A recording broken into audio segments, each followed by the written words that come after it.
of 70 years old, who would you choose to give it to and why? This is the deciding question, y'all.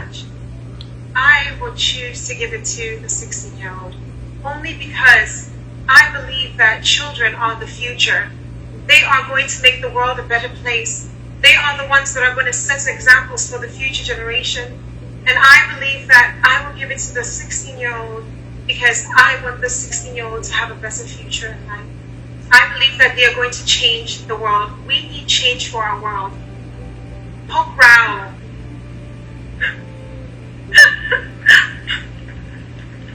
Pok Rao Tongan Santipa Kulap Kunma Tuwalo Pok Rao. I personally do not agree with the answer at all. Why? Because it has been scientifically proven that younger people are not on the same level of risk as elderly people. Now, if you have access to a vaccine, how come you're gonna give it to the group of people that is less vulnerable instead of the group of people whose lives are being directly threatened by the virus? I think she delivered it beautifully. I think she handled herself very well, with grace, very put together, but I simply do not agree with the answer.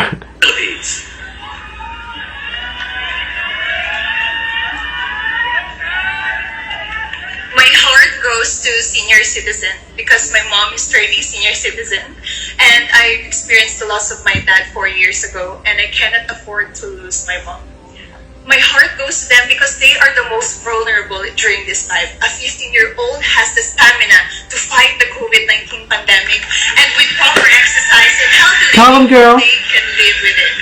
I know as well that every citizen here will choose and never afford to lose their parents. And so, I will choose senior citizen.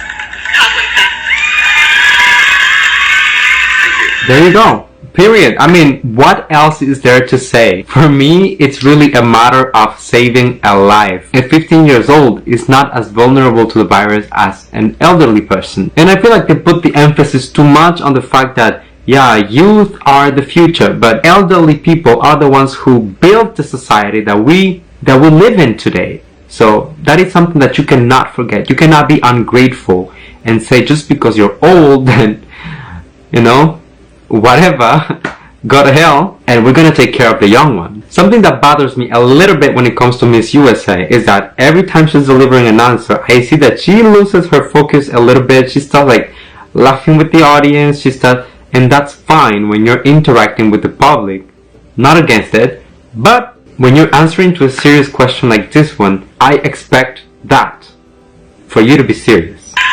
Ladies and gentlemen, are you ready? I said, are you ready? Miss Grand International 2020 second runner-up is... Bye, Guatemala. Guatemala!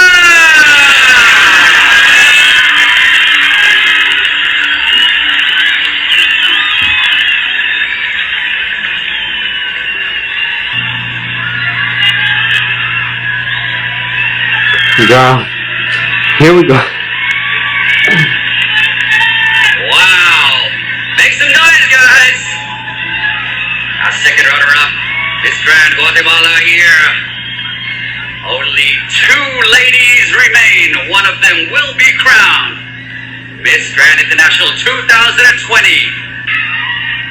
Miss Grand International 2020 is... Lord Jesus. Miss Grand United States of America!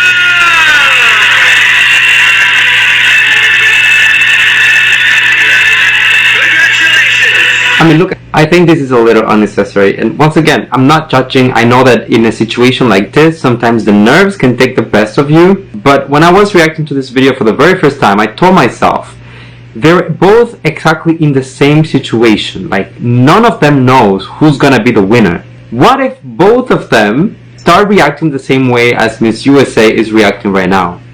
You would have 2 contestants on the floor in the middle of a beauty pageant. Like, it makes no sense. Samantha is trying to comfort the other one while she's going herself through all of the emotional roller coaster of thinking that she might win, but then she doesn't win, and then she has to support the other one who's on the floor. It feels a little unprofessional to me.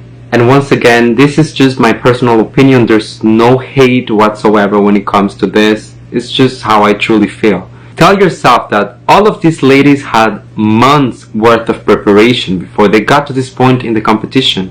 They have to be mentally prepared. That's part of being a beauty queen.